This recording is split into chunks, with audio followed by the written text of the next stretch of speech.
KTM Adventure 390X. For this 2025 model, KTM has recently introduced a new power part for this bike, the much awaited front low fender, also known as the full mudguard. After installing this low fender, the mud and the rainwater splashing onto the radiator and the rider's leg has significantly reduced.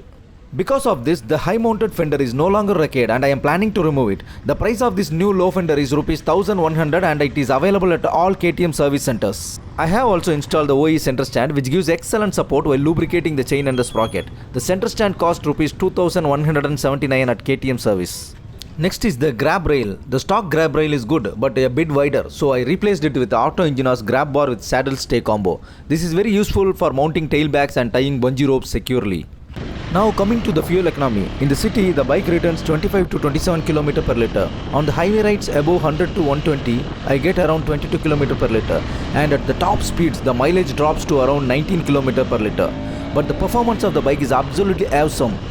Initially, I was worried about the vibration, but after the first service with the Motul 10W50 fully synthetic oil, the vibration reduced by almost 80%. Now I can fully enjoy the peppy engine of the KTM Adventure 390X.